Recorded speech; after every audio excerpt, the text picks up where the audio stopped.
Coco is a little girl who lives in a world with magic and witches. But unlike in the 1800s, witches are now praised for the miracles they can do. That's why Coco wants to be a witch when she grows up.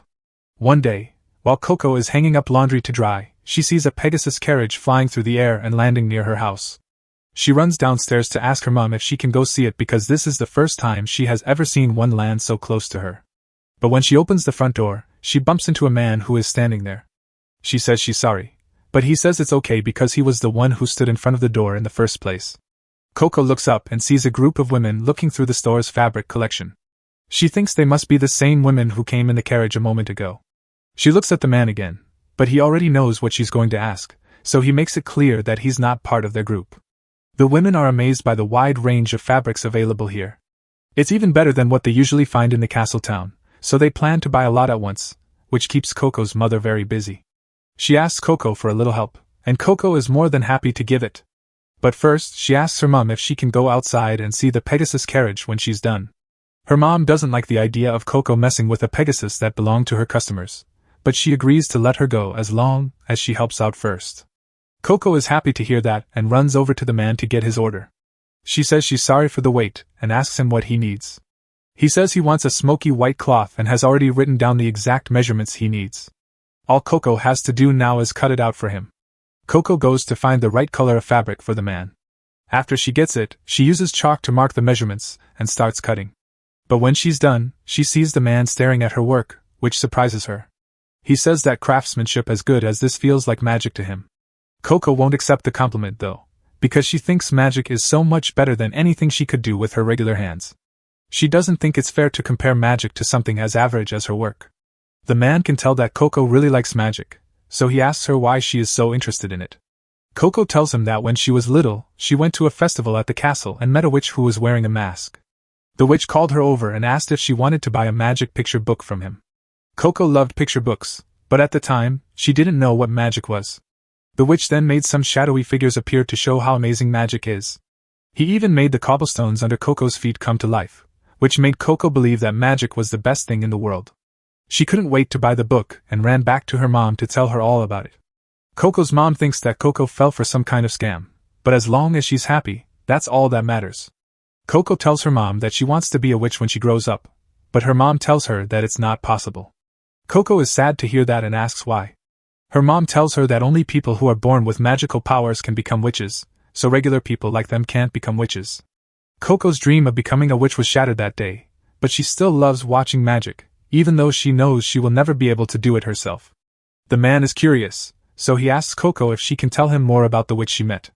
But just then, they all hear a loud crash coming from the direction of the Pegasus carriage, and Coco is scared that something bad might have happened to it. She runs outside to see for herself, and sure enough, the Pegasus carriage has been turned over in some way, and these two are to blame. Coco's friends saw the carriage outside and went to look at it. While they were doing so, one of the boys accidentally hit his head on the bottom of the carriage, breaking the magic disc that made it fly in the first place. Coco's mom grabs the boys and makes them say sorry to the ladies for what happened. The ladies are still upset though, because they can't get home without the carriage, which was a gift from their father. Coco's mom doesn't know what to do because she can't afford to buy a new one. But then, after looking at the carriage, the man says he thinks he can fix it. At first, the ladies don't believe him because this carriage was made by a witch with flying magic, so there's no way some random guy could fix it. But then the man says his name is Kifri and that he is a witch. The women are all very happy to learn that Kifri is a witch, especially Coco. They all thank him for his help, but Kifri does say that there is a small issue. He says he doesn't want to do the magic in public, so he asks if there's a private place he could go instead. Coco immediately offers him the workshop in the house. This could be her only chance to see a witch cast a spell in person, but that plan doesn't work out for her because as soon as Kifri gets to the workshop, he tells Coco to stand outside and watch and not let anyone in.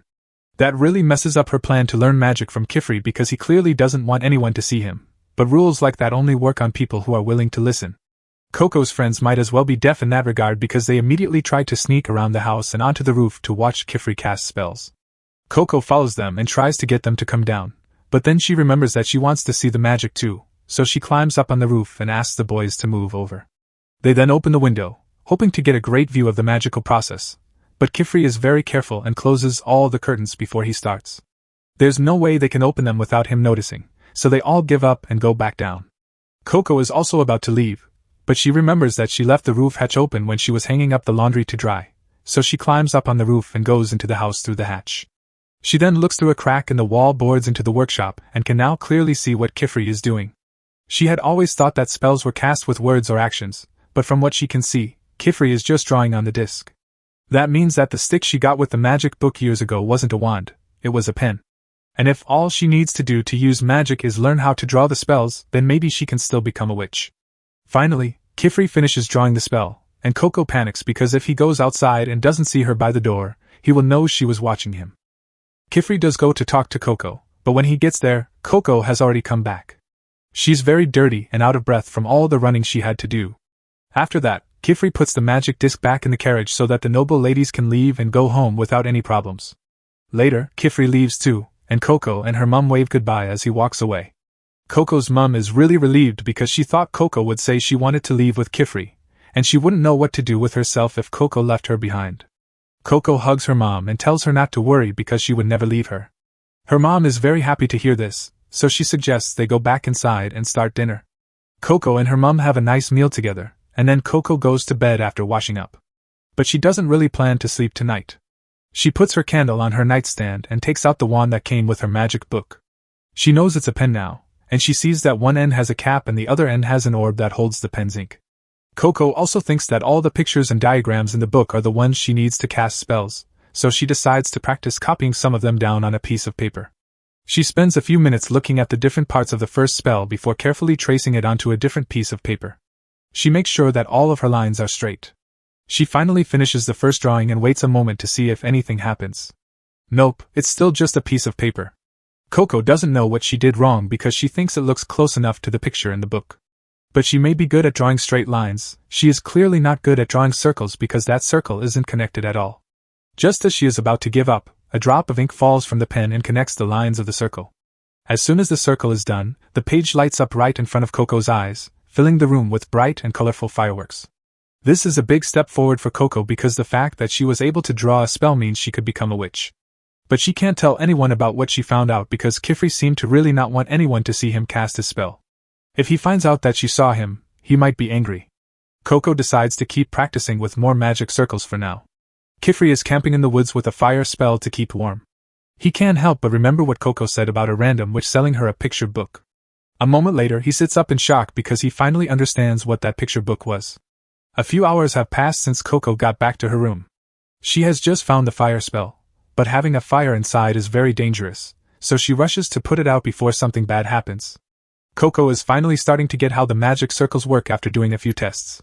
The effect will be stronger the bigger the circle is, and it will last longer if the circle is drawn perfectly. That being said, it's hard for her to keep the drawing neat while making it bigger, especially with the more complicated ones. She'll probably need a lot of practice before she gets as good as Kifri. At that moment, Coco has the brilliant idea to trace the magic circle right from the book to make it easier to draw. And sure enough, this works, and she perfectly copies one of the book's most difficult spells. Kifri shows up behind her just as she finishes tracing the spell and it starts to glow. He yells in her face, asking what spell she just used, and then pulls her out the window. Coco says she doesn't know because she was just copying a new one from the book. But as they look back at the house, it is slowly being covered in a thick layer of crystals. Coco's mom heard all the noise and came outside to see what was going on. She couldn't see the crystal forming behind her in time, and before she could get away, her foot hit it, and just like that, Coco's mom was caught. Coco is horrified as the spell she cast covers her mother. She tries to get down to help her, but Kifri holds her back and tells her that it's too late because that spell was forbidden and nothing can be done now. Before Kifri can finish talking, Coco kicks her way out of his grip and starts to fall to her death. Kifri runs down to catch her before she gets hurt. Coco then tries to save her mom, but the spell keeps spreading and her whole body is already trapped in the crystal. If she stays there, she will be caught up in it too. Kifri grabs Coco and flies away to make sure that doesn't happen. Coco starts to cry and says she's sorry because she didn't know the spell would do all of this. Kifri doesn't blame her because it's normal for her not to know how dangerous the spell was. That's why witches aren't allowed to tell the public about magic, to keep things like this from happening. All you really need to cast magic is special ink and a magic circle pattern. But now that Coco knows about it, he has to erase her memory. Coco begs him not to wipe her mind after hearing what he just said. If he does, she will forget about her mother and all the pages of the picture book she memorized. If that happens, no one will be able to save her mother. Kifri knows what she's going through, but the memory wipe is needed to make sure this doesn't happen again. But then he remembers that the picture book Coco talked about is also sealed in the crystal, and without it, he won't have any clues to help him find the witch. Coco might have the best chance of finding him because she knows the book by heart. Coco wants to know if finding the witch will let them break the crystal spell and save her mother. Kifri says there is a chance, so Coco begs him to let her help because she will do anything to save her mom. Kifri then tells her that she will have to go through training to become a real witch if she wants to keep her memories of the secrets of magic. The next morning, Kifri takes Coco back to his studio and tells her not to worry about her mom because he put up a barrier around the area to keep people out. No one else will be affected by the spell, and Coco's mom will be safe in case they can find a way to fix the damage. Coco starts to cry because she knows this is all her fault. Kifri comforts her and tells her that she had no way of knowing that the spell was dangerous in the first place. He takes her into the studio and picks up a tool that makes a big ball of water. He tells Coco she can wash up with this while he goes to get her some new clothes. Coco doesn't really know how to use this thing, and after what happened, she's scared to touch magic that she doesn't understand. At that moment, a girl named Tesha comes around the corner and tells Coco not to worry because that spell isn't very dangerous. She says that it is called a vapor bubble and that it works by pulling water out of the air to make a ball of water. She also shows how to use it by tipping it over and letting some water flow out. Coco is very thankful for the explanation and thanks Tesha. Tesha, on the other hand, is even more thankful to Coco because she doesn't get to explain magic tools to others very often, so this was fun for her. At that moment, a girl named Rikha walks over with a quill and ink in hand. Coco knows that these are the tools for casting spells, so she asks Rikha and Tesha if they are witches. Tesha says that they are just apprentices learning from Master Kifri, but now that she thinks about it, she wonders who Coco is supposed to be. She asks if she's an apprentice too, but Coco thinks it's too soon to say that, since she didn't know what magic was until yesterday. Tesha and Rikha stop talking when they hear this because they now know that Coco is the girl they heard about in the rumor. Coco doesn't get what they're talking about, so she asks what rumor they're talking about. They explain that the rumor says an outsider used forbidden magic and was then allowed to become an apprentice, which is something that has never happened before. At that moment, Kifri comes back with a new outfit for Coco. He is happy to see that the kids are mostly getting along, but he tells Tesha and Rikha to hurry up and finish their morning chores. He tells Coco to put on the uniform he made for her because that's what all of his students wear. He promises to explain everything to her after she's done with that. After Coco gets dressed, Kifri sits her down and gets ready to teach her about the history of magic. He starts by telling her that magic wasn't always a secret.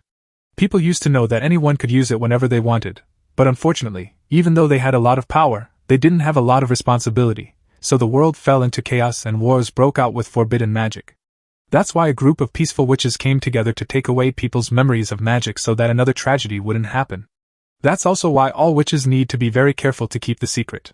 Coco now knows why Kifri didn't want anyone to see him cast his spell while he was fixing the carriage, but she still doesn't know what forbidden magic means. Kifri says that it is magic that was made during the age of war to hurt other people, like the spell that turned Coco's mother to stone. Coco holds on to Kifri and begs him to teach her about forbidden magic because she needs to know it in order to free her mother. Kifri usually tells his students to be patient and wait for more information to come out, but he doesn't think that would be right for Coco, so he tells her to follow him instead because he has something to show her. He could just list a lot of forbidden spells for her, but the main rule is that no spell can be cast directly on a human body. That's why modern witches always use some kind of tool to cast their spells. Kifri has a teleportation window in the basement, and to show how it works, he lines up the runes on the circles until the scene changes to a lake. Coco can't believe it because she's never seen anything like it before. Kifri says that the portal just connects two windows that are already there in the world, as long as they have the same pattern. This place is very special because the building over there in the distance is the Tower of Tomes. He says that every time someone writes a book about magic, a copy of it shows up there right away. This means that the tower has every spell that has ever been written down, even the ones that are illegal. Coco wants to know everything she can about that spell, so she asks Kifri to take her there. But Kifri says it doesn't work that way because the tower is guarded by those monsters over there and 3 others. You can't get past them unless you've finished your witch trials. So, Coco will have to study a lot if she wants to visit. After that, Kifri shows Coco where she will be living from now on. While he's there, he wants to introduce her to her new flatmate, but sadly, Agat isn't home right now. Kifri takes Coco inside and tells her that she and Agat will have to share one workspace, but they each have their own bedroom. He tells Coco to take a break because she has had a long day, and if she needs anything, she can call him anytime. He calls his bosses to let them know how things are going with Coco as he leaves. He thanks them for letting her be an apprentice, and says she is settling in well. He hasn't asked for information about the witch who gave her the book yet, though, because he wants to wait until Coco is used to her new life here. Coco is busy exploring her new room, and she's really excited because she never thought she'd get to see what a real witch's room looks like. But just as she's about to start touching things, she hears a voice telling her to stay on her side of the desk. Coco is shocked because she doesn't know where that came from, but when she looks up, she sees a girl floating above her. Agathe is Coco's new flatmate starting today. Agathe already knows a lot about Coco because she is the famous outsider who is going to be an apprentice today. Agathe tells Coco how sorry she is for what happened to her mother, but she also makes it clear that she thinks it was Coco's fault in the first place. Coco knows she caused the accident, which is why she wants to become a witch to fix it. But Agathe is annoyed when Coco says she wants to become a witch so casually because being a witch is not easy. You have to draw spells for hours and hours every day just to pass the test and become a mage. Agathe doesn't think Coco, who is from outside the area, has what it takes to be a witch. Coco says she doesn't know if she'll be a good witch or not, but she's going to try. Agathe tells her that she will have to prove herself then. Tesha and Rick have come to get Coco for dinner, and she says training will start tomorrow. A little later, everyone sits down to eat at the dinner table, but Agathe says she won't be joining them. Instead, she's eating in her room right now. Kifri doesn't want to make her come out, but he does want Agathe to spend more time with the rest of them. He tells them to eat quickly before the food gets cold, so Coco takes a bite of the bread and is surprised by how soft and tasty it is. Tesha says that Kifri makes all the food they eat, and that he's a great cook, so they eat great meals like this every day. Coco goes to bed later that night as a witch apprentice. This is a dream come true for her, but she can't be happy about it because she lost her mother. Coco wakes up very early the next day to start studying for the trials, but that's going to be hard since she doesn't even know what the trials are yet. Kifri shows up behind Coco and tells her that she can't learn everything about magic by reading a book. Instead, she should learn by doing things in the real world. And that's why he gave her the basic spellcasting kit that every young witch needs. Coco is a little scared to try using magic again because she's afraid something will go wrong like it did last time. But she needs to get over it because she can't save her mother unless she learns how to use magic. So she asks Kifri to start teaching her because she's ready to learn. After 5 textbooks, Coco is officially done with learning. She's trying to get through it, but she didn't know that studying magic would be this boring. Kifri thinks they should take a short break for now, so he asks Coco to summarize everything he has taught her up to this point. Coco agrees, so she starts by saying that a spell has 3 parts: the sigil in the middle, which tells you what kind of spell it is, the signs, which tell you which way and how strong the spell is, and the outer circle, which turns on the spell. Coco had also memorized a lot of complicated rules and exceptions, but now that she knows the basics, it's time for her to practice casting spells. Kifri stands behind her the whole time, cheering her on, but when Coco is done, she's too embarrassed to show him, so she tries to throw it away. Kifri stops her and takes the page out of her hand to look at it. Coco doesn't want him to see it, though, because the lines are all wobbly and messy. Kifri says he already knew she would do that, and that it's okay because she's still learning and needs to be able to make mistakes in order to learn. Kifri then points out a place on Coco's magic circle where she didn't connect the ends of the circle. He says that drawing a perfect circle will make the spell work better, but the most important thing is to make sure that the circle is completely closed. If it isn't, the spell won't work. He tells her to try to connect the lines, and she does. A second later, a water jet spell goes off, hitting Agathe in the back from across the room. Coco starts to apologize right away because she didn't mean to do that, but Agathe says it's fine because it doesn't bother her. She even takes the time to say that Coco made one of her signs longer than the others, which is why her spell went in that direction. Kifri thanks Agathe for her comment, and is sure he made the right choice by leaving her in charge of Coco. He then heads for the door, and says he will be at the tower for a while because he needs to check on something. Agathe tells Coco that it's time for her to prove herself now that he's gone. She won't give Coco any breaks like Kifri did. Kifri has just gotten to the Tower of Tomes, so he goes down to the first lair. But as soon as he lands, someone behind him pulls him down. It turns out to be Elira, one of his old friends, playing a prank on him. Kifri is happy to see her again after a long time. She says she heard all about his new little apprentice. She asks if he thinks she will be able to lead them to the brimmed caps, since it has been over 4 years since anyone has used forbidden magic. Kifri says that wasn't the only reason he chose Coco as an apprentice. In fact, Coco isn't even officially his apprentice yet because she hasn't finished her first test. The tests are held at the Dada range, and this time of year, the elevation there is at its highest point. Kifri says that this would be way too dangerous for a new apprentice because she could get herself killed. Meanwhile, Agathe has just set up the portal in the Atelier so that Coco can practice on the Dada range. Coco is a little hesitant because this doesn't seem like the right thing to do while Kifri is away, but Agat tells her to stop being a baby.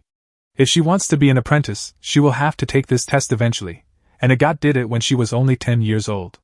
The first test is called Consent of the Crown. Coco will be given 3 things to use to get to the top of the range and pick one of the flowers there all by herself. Agat gives her a magic guidance orb to help her get to the top and a vapor bubble to drink water from. Since Coco is new to this, those are probably the only things she knows how to use. Coco is about to take her test, but before she does, she asks if she can have a pair of shoes like Agat's. She is technically allowed to bring one more thing, so she was hoping to get to fly like Kifri and Agat did. She says she's sorry if that's too much to ask for as a new person. Usually, it takes a long time to earn a pair of shoes like that, but Agat agrees and lets Coco borrow her own shoes. But that's the only nice thing she's going to do for Coco. She pushes her through the portal, and just before it closes, she tells Coco that if she fails this test, she will be automatically disqualified as an apprentice and have to leave the atelier for good. Coco is scared because she is alone in a strange forest, but she knows she has to do her best to pass this test, so she gets up and gets ready to go through it. It looks like the guidance orb works by showing her where to go, so Coco starts to follow it, but it's hard to walk through a forest alone. She finally makes it out into the plains, but what she sees shocks her. Big pieces of land are floating in the air, and the guidance orb is pointing up into the sky. She sits down on one of the logs and thinks about what to do next. She didn't know that her destination would be floating hundreds of meters in the air, and she doesn't know how to get up there. But then she remembers that she borrowed a god's flying shoes, which are perfect for this situation. She jumps up and gets ready to leave, but then she remembers that she doesn't know how to use the shoes. She stops again to look at the shoes, and from what she can see, each one has half of a casting seal on it. She thinks that if she joins them, the seal will work. She decides to put her theory to the test, and as soon as she puts her feet together, she leaves the ground and floats in the air. She is so happy that she finally learned how to fly, but she doesn't know how to use the shoes, so she decides to take a break. But all that excitement makes her lose focus, and a few seconds later, she falls and crashes into some bushes nearby. In the Great Hall, Kifri has just asked for a few things. While he waits for his request to be processed, Elira tells him that he wouldn't have to ask for things every time if he just lived there like she and the others do. It has everything a mage could ever want, but Kifri hates the Great Hall so much that he won't stay here any longer than he has to, no matter what she says. Elira agrees to drop the subject. Since he's going home, she tells him to keep an eye on his apprentices because kids that age can get into all kinds of trouble if they're left alone. In the meantime, Coco is still trying to learn how to fly. So far, she's gotten the hang of floating slowly off the ground, so she decides to go a little higher. But when she tries to land on one of the floating rocks, she loses her balance and falls. Coco is freaking out because a fall from this height would definitely kill her. She tries to steady herself, but just before she falls to her death, she grabs onto a hanging vine to save herself. When she sees this white worm thing crawling over her face, she freaks out and falls into the water below. When Coco gets to dry land, she tries to clean Agat's shoes because they are covered in mud, but she sees that one of the flight spells on the soul is missing, which means she must have accidentally wiped it off, and now she's starting to panic. She remembers that she still has her quill and ink, so she can just draw the spells back on the shoes.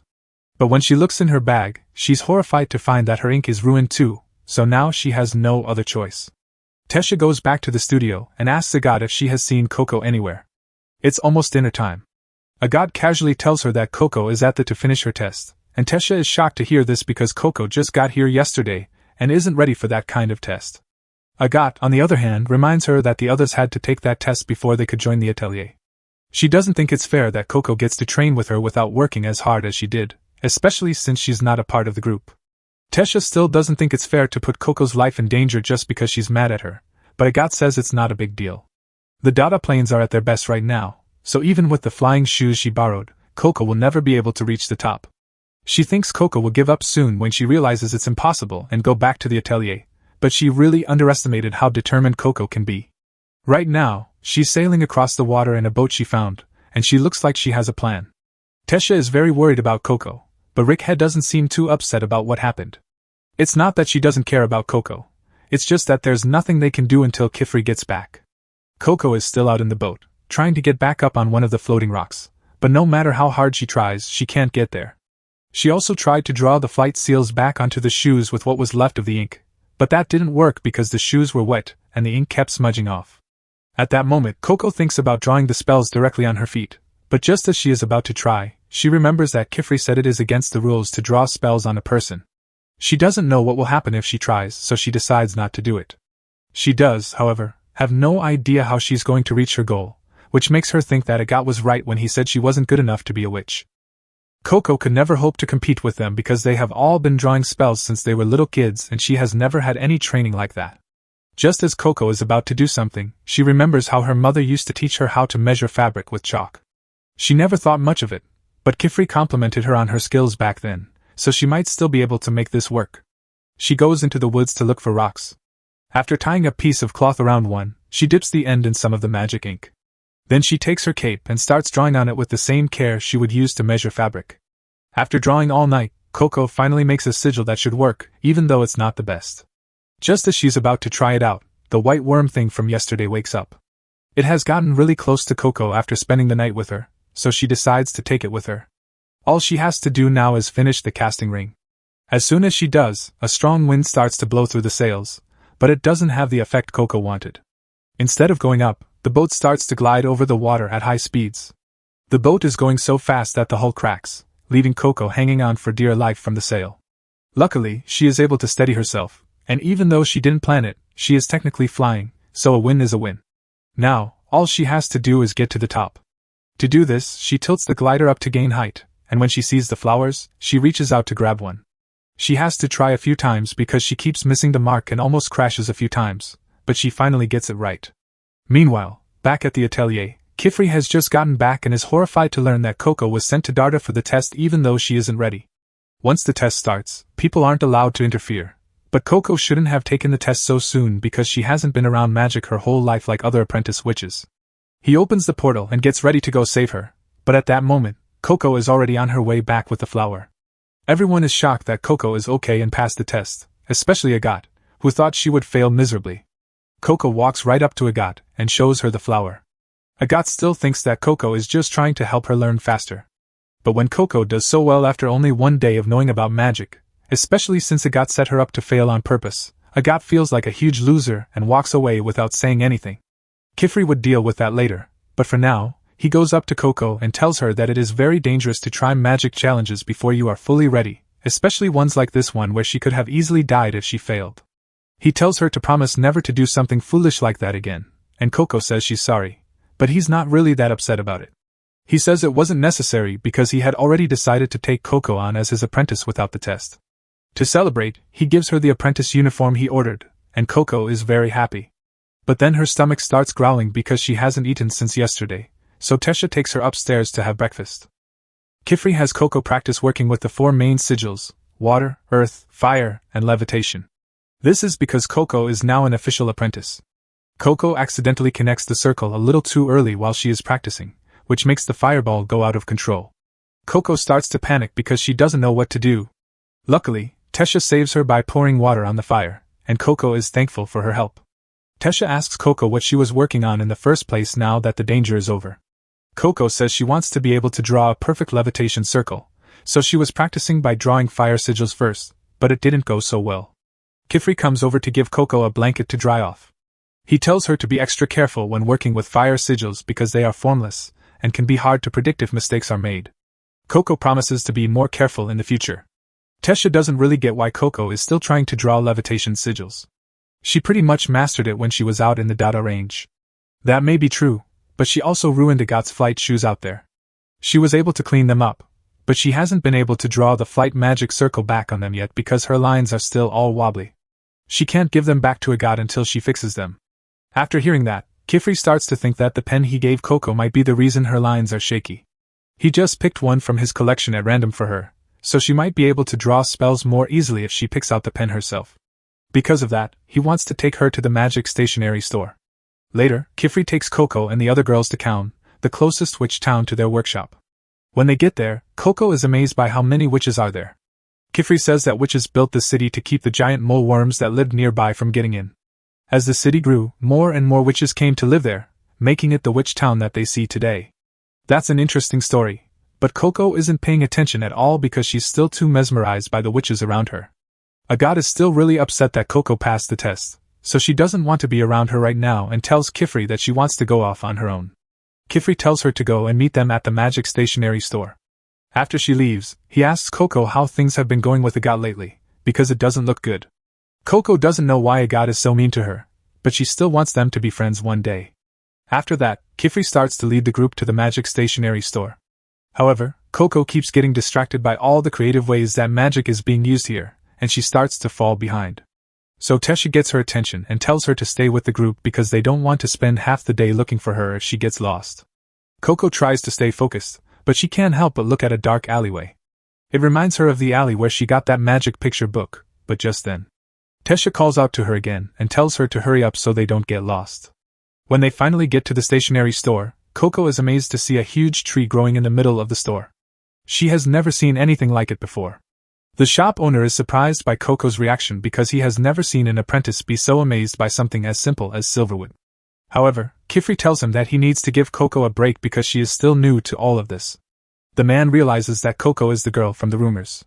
She just became an apprentice even though she's not from the area, so it makes sense that she doesn't know about silverwood. Coco doesn't know who this man is or what to call him, so she doesn't know what to say. Tesha tells her that his name is Nalnoa and that he owns this store. Nalnoa then says that he and his grandson made all of the things that are sold in this store. He can even get ink at different levels of concentration if he needs to. Coco is still very confused because she didn't even know the ink needed to be taken out in the first place. Nalnoa offers to show her how to do it. Coco eagerly follows Nalnoa up the stairs, but on the way up, she sees Nalnoa's grandson, Tarda, carving a pen.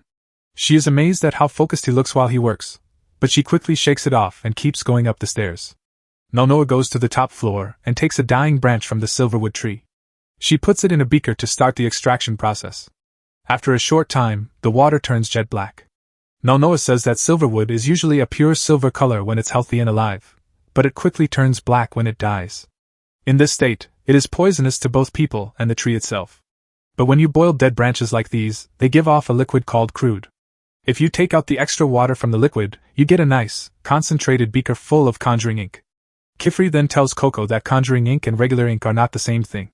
The soot that comes from burning wood is what makes regular ink.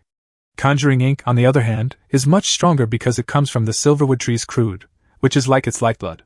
Because of this, the silverwood tree species is very important to all witches because they use it to make wands and ink. Coco gets excited when Nalnoa talks about wands, and Nalnoa asks if that's why they came here today.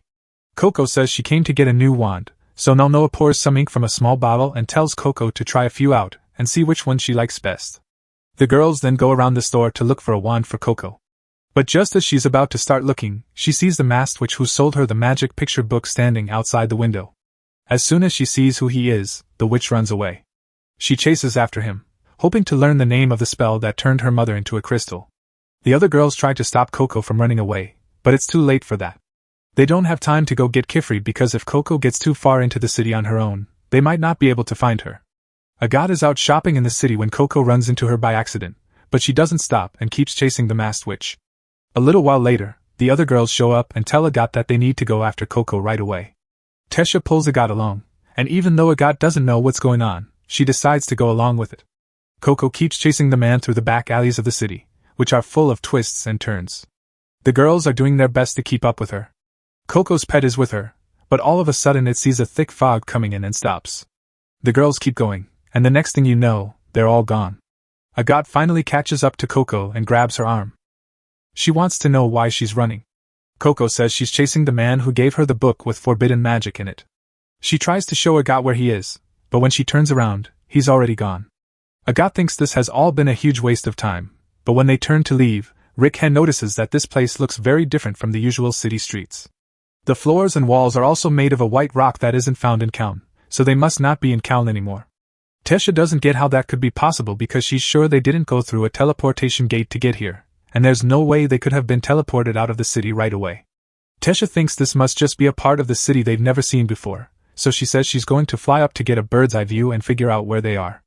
But Agat doesn't think that's going to help because she's sure that this place isn't calm, and if they were really teleported here directly, then forbidden magic must have been used. Tesha comes back down at that moment, screaming that everyone needs to leave right now. Agat asks her to tell them what she saw, but Tesha says the problem isn't what she saw, it's that it saw her, and is coming here right now. The rogue witch is watching the group from the top of a wall. He didn't really want to bring anyone else besides Coco here, but he's going to do what he planned and give Coco a proper welcome to the world of magic. A big dragon lands right in front of the girls a moment later. At the same time, the bad witch says that Coco is his only hope. Back in the city, Kifri has finally finished his shopping, so he asks Nulnoa if he knows where the girls are. Nulnoa says he doesn't know because he hasn't seen them in a while. He thinks they might have gotten bored and gone for a walk, but Kifri doesn't think that's possible. There is no way the girls would leave the store without saying goodbye to Nulnoa first because they are all so polite. Kifri is starting to feel like something is very wrong here. Tarta comes up to them and says that he saw the girls leave the store chasing after a man in strange clothes who was covering his face with a picture of an eye. As soon as Kifri hears that, he knows it was the rogue witch, and he is really worried that something bad might have happened to the girls. The dragon is staring at the girls in the middle of nowhere, and they are all frozen in fear. But Agat snaps them out of it, and tells them that the only way to get out of this is to keep looking the dragon in the eye and slowly back away until they are out of its attack range. They all slowly back away, just as Agat told them to. When they are far enough away, they all turn and run as fast as they can, just missing the dragon's bite. Then the dragon starts to chase them, and it's getting closer, but Agat casts a fire spell to slow it down. While the dragon is confused, the group gets away into the maze. Coco tells Agat that what she just did was amazing and asks how she drew that spell so quickly while they are running. Agat says she didn't draw it back there at all. She keeps a notebook with spells that are only partially drawn, so all she has to do to use them is connect the circle. Coco loves the idea and asks Agat to teach her later, but first they have to stay alive and get out of here. Sadly, they quickly reach a dead end. The dragon may not know where they are yet, but if they can't find a way out of here, it won't be long before it does. Tesha starts to panic because she doesn't want to die here, and she can't believe Coco got her into this mess, but she doesn't want Coco to feel bad, so she stops herself from saying that last part out loud. Coco, on the other hand, gets the message loud and clear. She can't even say anything about it because it's all her fault. Agat calms Tesha down and says they can still get out of here.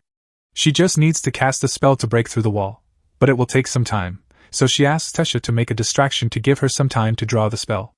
Tesha gets it, so she quickly draws a levitation spell and puts it in her dungarees to make them float. When she lets them go, the dragon starts to chase them, which should give them a lot of time. Coco happens to see a magic circle on the ceiling when she looks up, so she goes over to Agat and taps her on the shoulder to show her. This makes Agat mess up her magic circle, and she's really mad that Coco got in the way. She screams at her and says, "You should never touch a witch while she is casting a spell." Coco says she's sorry and that she didn't mean to do it, but that's not good enough for Agat. Coco also didn't mean to turn her mother into stone, but that woman is still stuck in stone right now. She tells Coco to be quiet and do nothing because saying sorry doesn't fix mistakes. Agat doesn't have time to start over, so she's worried that they'll have to find another way through the maze.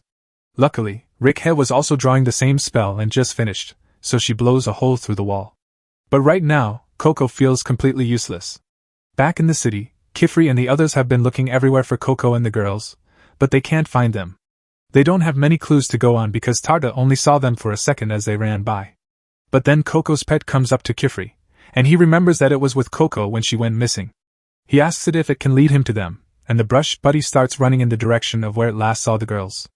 Kifri follows closely behind, praying that the girls are still safe. The dragon has figured out that Tesha is trying to distract it, so it is back to chasing the girls. Unfortunately, they haven't gotten very far in their escape because they are back where they started. They don't have many other choices right now because the dragon might find them if they keep running. Agat suggests that they find a place to hide for a while. They all end up under a flyover, and Tesha is freaking out because she thinks she might die in there. Coco tries to cheer her up, but when you're being hunted by a dragon, there's not much to look forward to, so Coco gives Tesha her cloak as the next best thing. Coco always feels better when she wears it, even if it's not much. It reminds her that she looks like a witch on the outside, even if she's scared. That's why she wants Tesha to have it. If it helps her calm down even a little, then Coco won't have been completely useless. Tesha feels really bad when Coco says that about herself, so she casts a spell that makes a soft ball around them both. Inside, she tells Coco she's sorry for making her feel like this is all her fault. Tesha hates that she took her fear out on Coco when she's supposed to be the one protecting her because she has more experience. Coco tells her she doesn't have to apologize because it really is her fault. Coco tells Tesha that she and the others have been doing a great job of protecting her so that Tesha doesn't feel bad. She also says that this fluff ball thing is very comfortable, so she asks Tesha what spell it is. Tesha says that this is one of her own creations. She got the idea because when she was younger, she used to dream about sleeping on the clouds and wanted to make that dream come true. She knows that the spell isn't perfect yet and still needs some work, but she hopes to be able to submit it as a general use spell one day. This spell might not be the most useful one, but it's her dream, and Coco's dream is to become a witch and save her mom. Tesha says that neither of them should give up until they get what they want. At that moment, Agathe pokes her head in and says she heard everything. She tells Tesha that it's okay to chase her dreams, but if she really wants to make it feel like she's sleeping on a cloud, she needs to use something more solid, like cotton, instead of real clouds. Tesha says that would ruin the whole point because it would just be a regular mattress at that point. Agathe says that they have a more serious spell to worry about than Tesha's. It looks like there is a looping spell on this place that keeps them from leaving no matter how far they walk. If they want to get out of here, they need to do something about it.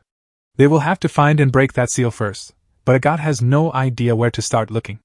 Coco then says that she saw a magic seal on the roof a while ago. After everyone else looks, they all agree that this must be the seal that is keeping them trapped in here. However, they will need to find a way to get rid of the dragon first.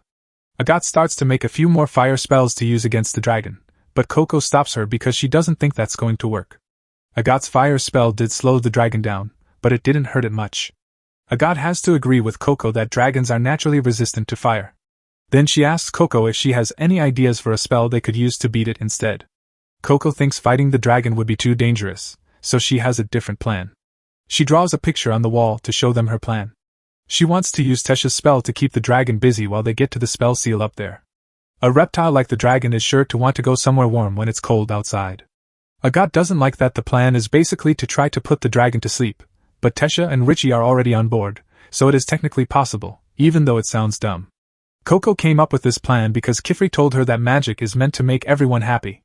Agathe agrees with this idea because it means that no one has to get hurt.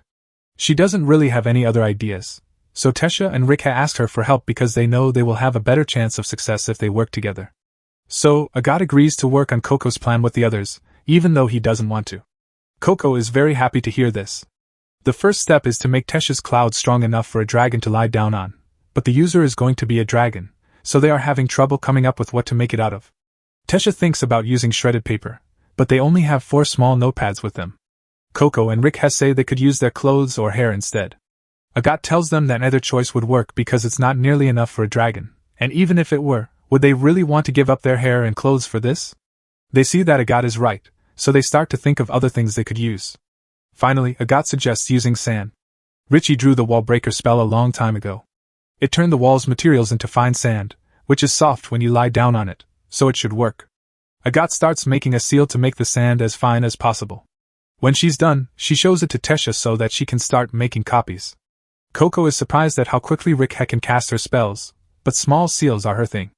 Agathe tells Tesha to come up with a spell to gather as much sand as possible in the middle of the plaza while Rikha is busy with that. Agathe plans to work on a spell to keep everything in place. Coco calls out to her as she's leaving to start her work and asks if there's anything she can do. Agathe thinks Coco's plan is good, but her spell drawing skills aren't good enough for her to be trusted with a spell under high stakes, so to avoid accidents, Agathe tells her to stay put for now. Coco listens to Agathe and sits in a corner while the others work. After a while, though, she gets bored and picks up one of Agathe's trash spells. When she looks at it, she is amazed by how perfect Agathe's circle is. She really wants to know how Agathe does it, so she walks over slowly, staying far enough away so she doesn't mess up Agathe's spell. When she can see clearly, she sees that Agathe uses a special method to draw her circle. She first draws the circle in the air, and then she follows that line in one smooth motion. The others seem to be doing the same thing. Coco had never really thought about how she drew her circles before, so she wants to try it out and takes out her pen to practice. This might not be the best idea though, since she has already messed up so many times. Luckily, nothing goes wrong, but later in the night, none of the other people have been able to think of any good spell ideas for how to make a cushion out of the sand.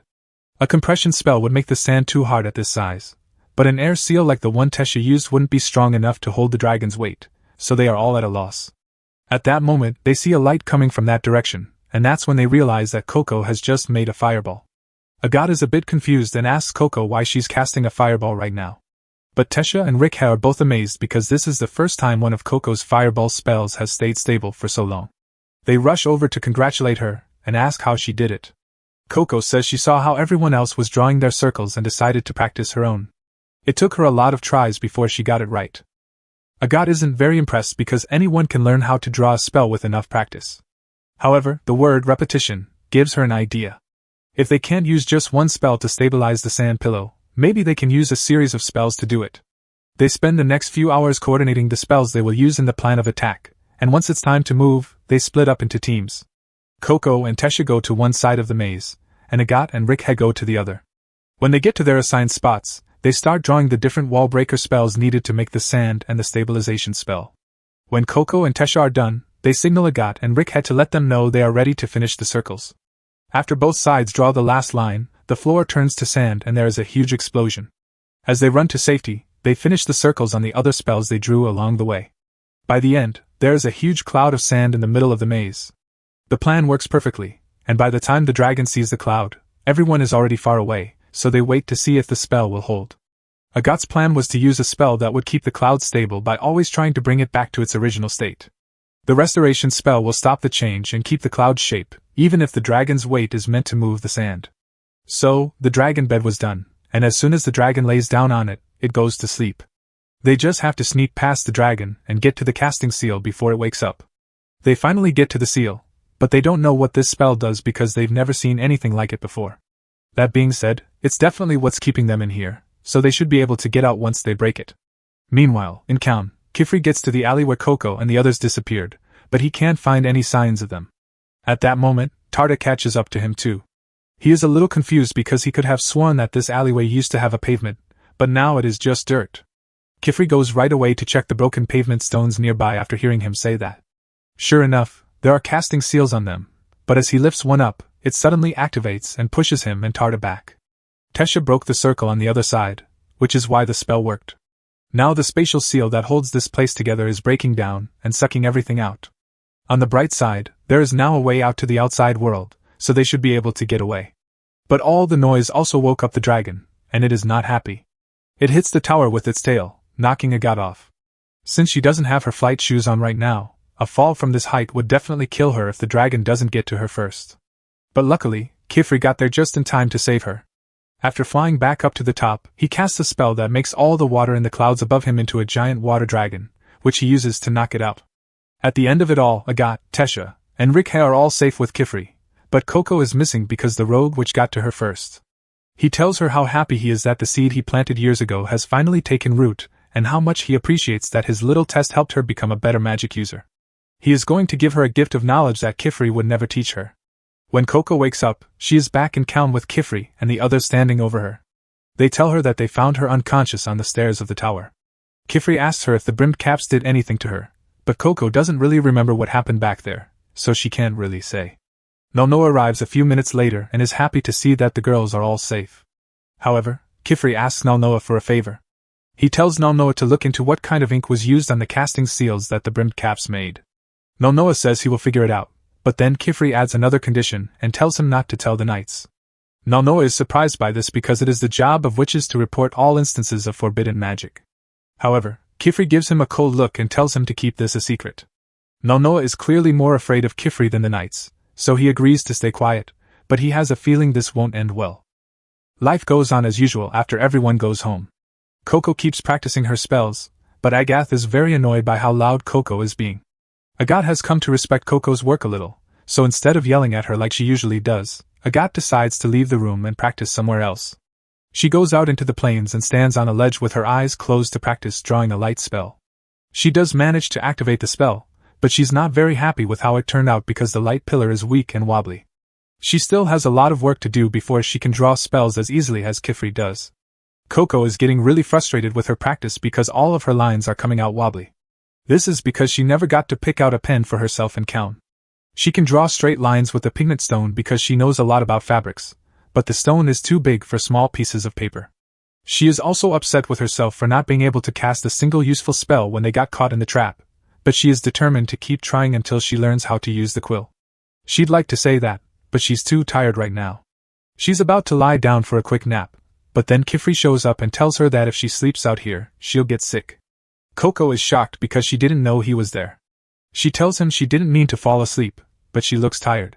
She tells Kifri that she's worried she won't be able to finish the Tower of Tomes test at this rate because she hasn't been making any progress lately. Kifri can tell she's very upset, so he asks her to come with him for a little while to cheer her up. Kifri takes Coco to the kitchen and shows her a pot of stew he made that he has been meaning to use. He tells Coco to take a bite. Coco tastes the stew and loves it, But then Kifri tells her he made it 2 years ago, and Coco starts to get a little scared. He tells her that the stew is safe to eat because the pot has a new spell on it that keeps the stew the same as it was when it was made. He does need to redraw the spell from time to time to make sure it stays strong. He then pulls out a bunch of carapace yams and asks Coco if she'd like to try baking one since she just learned the fireball spell. Coco is more than happy to take on the challenge. She starts drawing while Kifri cooks dinner. After a while, Coco makes a perfect fireball spell, but when she tries to put the yam on it to cook, the yam falls right into the spell and puts the fire out. She doesn't get why it didn't work, so Kifri tells her that the yams are very heavy and need a spell to keep them floating over the flame. Coco decides to give it a shot, but after she makes the changes, she realizes that she went too far with the levitation because the yam is now too far away from the fire. She tries a few different things, one of which accidentally makes a pillar of fire that burns the yam to ash. Kifri tells her to keep trying until she gets it right. Coco finally makes the perfect fireball spell. After letting the yam cook for a while, she takes it out with tongs and tells Kifri that she is done with his homework. Kifri tells her she did a great job, and it looks like Coco's mood has improved just like he hoped it would. Kifri tells her a short story about what it was like for him when he was still learning how to do magic. He learned water magic first because he didn't know how to swim and hated getting wet.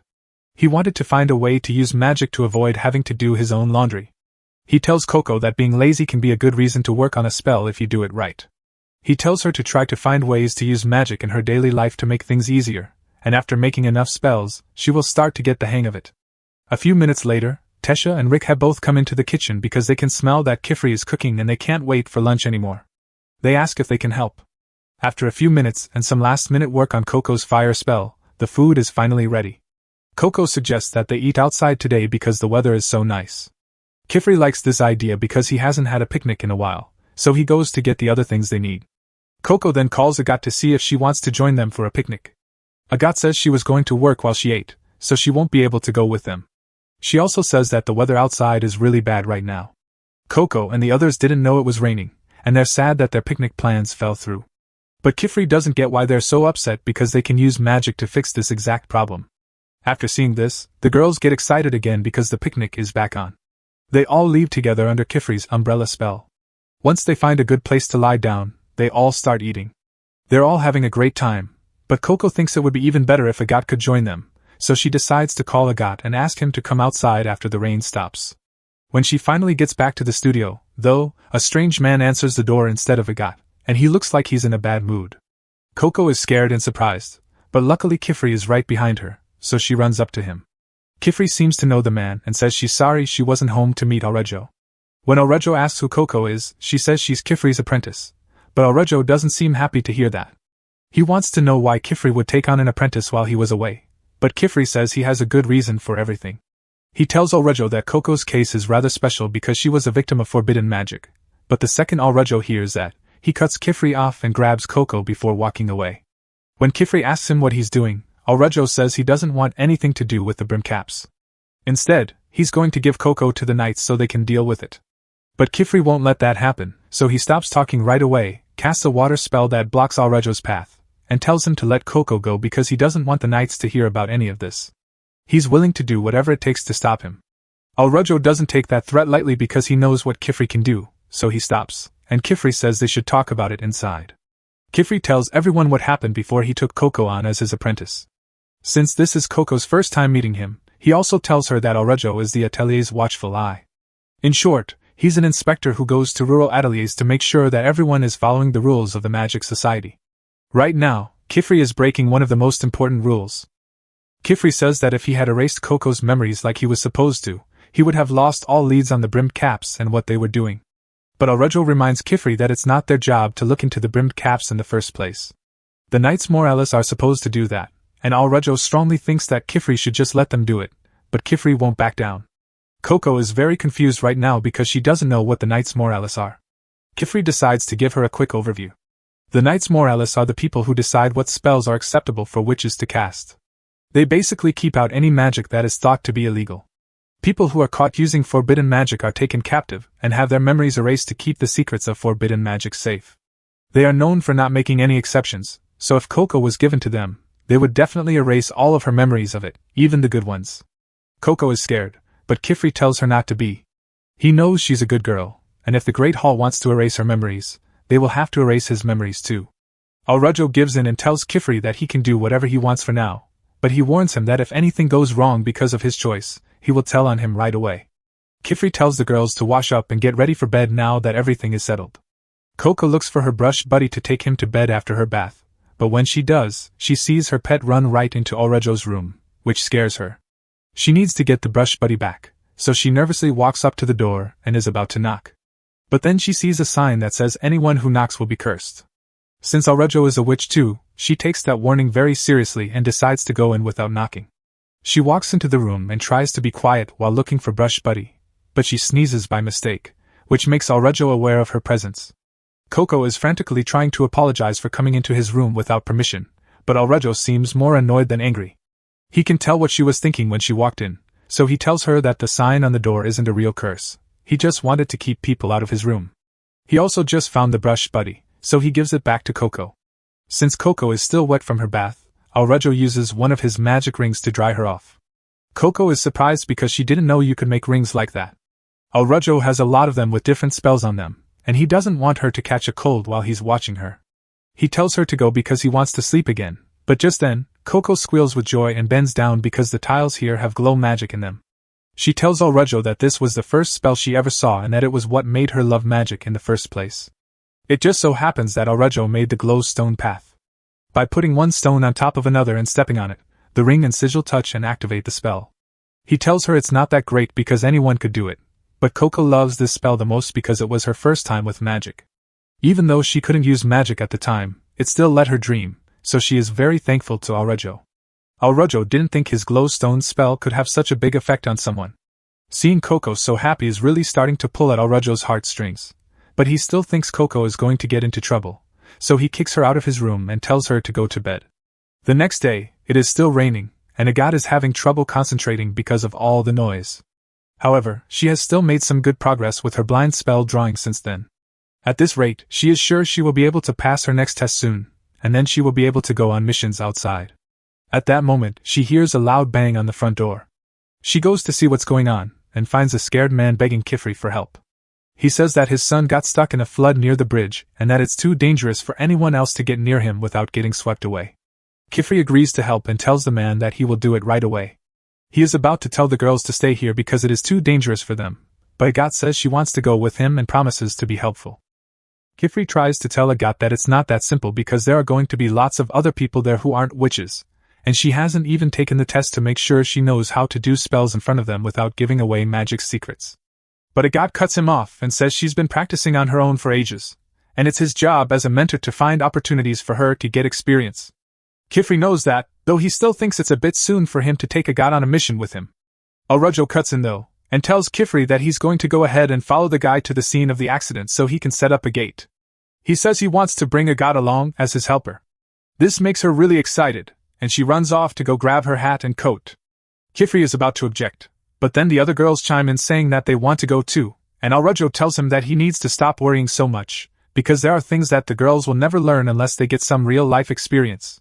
Kifri knows this, but he's worried about them, especially Agathe, because she dwells more on the frustrations of the things she can't do rather than the things she can, and if she's not careful, her hurry to grow up might lead her to take the wrong step someday. Sometime later, Alrejo and Agathe go out on horseback to follow the man to the crash site. As they are on the way, Alrejo tells Agathe to be careful not to drop his things since the ground around here is quite unstable. They finally reach the location of the fallen bridge, and things are as bad as the man had said because the carriage is about to be carried off. The people are happy to see that the witches have finally arrived. Alrejo sets up his gate and checks out the situation. He gives Agathe some magic rings from his drying spell and sends her to help the people dry off. Agathe is a bit disappointed and asks if that's all he wants her to do because she was expecting more, but Alrejo reminds her that even the small tasks are important and that right now there isn't much for her to do here. There'll be plenty of better opportunities for her to apply herself in the future, but for now this is the best way for her to make herself useful. But Alrejo was merely stating the facts, while to Agathe it felt like he was treating her like an ignorant child, and she can't stand it because she has been working so hard to prove that she's a worthy witch, but she can't prove herself unless she is given the opportunity to do so. Once Alrejo finishes setting up the gate, Kifri and the others can come through. They immediately get to work. Alrejo flies down to the carriage to secure the children trapped inside, and Kifri flies ahead a little before taking out a magic sword and stabbing it into the river floor to stop the flow of water around the carriage.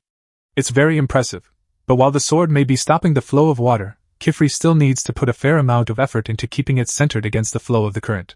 So he tells Alrujo to hurry up with the evacuation.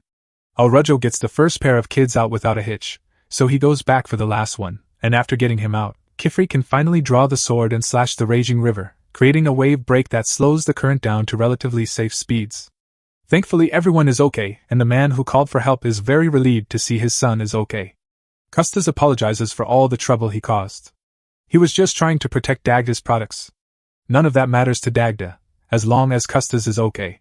Then he turns to Kifri and Alrujo and says thanks to both of them for their help. Kifri says it was no problem at all.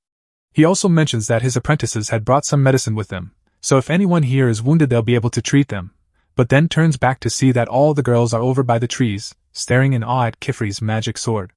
Kifri explains it is called Rain Cleaver, and it has dozens of small water spells inscribed on its blade so it could easily split a small lake in two. Coco asks what it is. The girls think it's cool, and Tesha asks Kifri if she can hold it for a bit. He turns her down, and says this thing is way too dangerous for kids to hold, not until they've been trained up properly at least. In that moment Alrujo tells Kifri that he is going upstream to see if there is anyone in danger, and if there is, that Kifri will go downstream in order to see if there is anyone there, so he asks Tesha to come with him, and Alrujo takes Rikhe, while Coco and Agat are told to remain behind to help treat the injured. Coco is more than happy to do it, but Agat doesn't look too happy to be left alone with Coco. Coco can see that Agat is upset with her for some reason, and she figures it's because she still hasn't fixed and returned her flight shoes, so she makes a mental note to do so as soon as she can. The people have been busy trying to recover whatever cargo didn't get swept away in the flood, and Custis just made the absolutely idiotic move to climb into a gap created by the water in the cliffside to go retrieve a box he spotted down there, completely forgetting the fact that there's only a gap because the water eroded the cliffside, and that means it is incredibly unstable right now. But before Dagda could talk Custis into getting back up there, the inevitable happened and the cliff crumbled, dragging tons of debris right on top of Custis. What just happened has destroyed Dagda, who desperately tries to go down there to try to save Custis, but Agat stops him, because it's too dangerous. At that moment, Agat sees Coco's hat at the bottom of the ditch, and for a second she worries that Coco may have been buried alive in the landslip, but fortunately she managed to make it out onto the edge of the water. Custis, however, is not so lucky, because he has a large boulder crushing him, and Coco is not in any shape to help him at the moment. In this situation Dagda has no other options. He begs Agat to save Custis for she is his only hope. Agat considers the situation for a moment, and finds this as the ideal excuse to do something important for once. Kifri and Alrujo are both out at the moment, and she doesn't have her flight shoes on, so there is no way for her to go summon them. And the fact that Coco herself is in danger, along with Custis. So she has every reason to use magic in this situation. But when she agrees to help, people start gathering around asking how she is going to save Custis, and suddenly attention causes Agat's PTSD from being scrutinized by her former teachers to resurface. And what hurts the most is her mother basically banishing her from the family because she wasn't talented enough to meet her expectations. Just then the sound of Coco's voice calling out to her snaps Agat out of it. Coco asks if there's anything she can do from down there to help, because she really wants to save Custis. Coco's real concern for Custis makes Agat think of Alrujo's advice about not being too impatient. She has been looking at this as just an opportunity to prove herself, but this is a life or death situation, and her main concern should be to see the survival of Custis. She calls out to Coco and asks her for a full rundown of her current situation, and Coco explains that she's not injured and the current down here isn't life-threatening, so she's not in any immediate danger of getting swept away. She can't pull herself up because of the mud, so she is stuck here. Custis, however, is unconscious at the moment, and judging from the size of that boulder pinning him down, his leg must have been pulverized. But no grown-up would have the strength to lift it alone, so the only way to save Custis is with magic. But unfortunately, Coco's bag got soaked in the water, so all her drawing tools have been ruined. And Agat isn't allowed to let normal people see her draw spells, so she can't do anything with them standing here. Meanwhile at the Magic Tower Easties gets a report that an incident has occurred in a village on the outskirts of Kaun. They have to go right away. They say they saw a massive pillar of water from the river and it needs to be looked into eyewitnesses. Meanwhile, at the bottom of the cliff, Coco has finally managed to climb out of the water, but the bag is still wet, so there is not much she can do. At that moment she has an idea, and asks Agat if she still has the drying magic rings Alrujo gave her. Agat can tell what Coco is thinking. So she drops the rings down to her, and as soon as Coco has them she starts using them to dry out her bag so she can draw spells with it again. But even if Coco gets to use her tools again, she still can't draw any spells with all these people watching. Normally a witch is supposed to draw when there are people around by hiding their hands underneath their cloak so no one finds out how magic is cast, and while Agathe may be able to do it, Coco can't, so she needs to come up with a way to distract the people to buy her some time. Then Agathe gets behind the people and gains all of their attention, introducing herself as Kifri's most promising apprentice and promises that she will use her magic to make sure Custis makes it out of this alright. As she speaks, she pulls a light spell under her cloak, sending a bright pillar of light into the sky, forming a light bird. It's a beacon for Kifri and Alrajo and a distraction for the people, so they don't see Coco casting any spells. But down in the ditch, after drying her bag, Coco is about to start drawing the levitation spell she practiced. Then she realizes that there is no way this is going to work. It was one thing to cast the levitation spell on small objects, but if she wanted to cast levitation on a boulder this size, then her paper wasn't going to cut it. She begins to work her way around the boulder, looking to see if there is any way she can at least roll it off him instead. But then Custis comes to and Coco rushes over to check on him. Custis doesn't recognize her at first because he's still in a daze, so Coco reminds him that she's one of the witches that came to help with the flood. Custis was relieved to hear that because a moment ago he saw a glowing bird in the sky, and so he thought he was dead for sure. Coco says it was just one of her friend's spells, and seeing the spell gives her an idea on how to get Custis out of here. Meanwhile, back on the cliff, the people say her spell was very pretty, but it didn't really do anything to rescue Custis, and ask if she really has a plan to rescue him. Agathe doesn't really know what to answer, because she was just buying time for Coco to work, and Dagda is getting really impatient, so he says he's coming down to save Custis himself. Agathe tries to stop him as it would be a disaster if he saw Coco drawing a spell down there. Fortunately, Coco had already rescued Custis and floated back up to the surface. Everyone is glad Custis is alive, and Coco is just glad to be safe, so she hugs Agathe as soon as she sees her.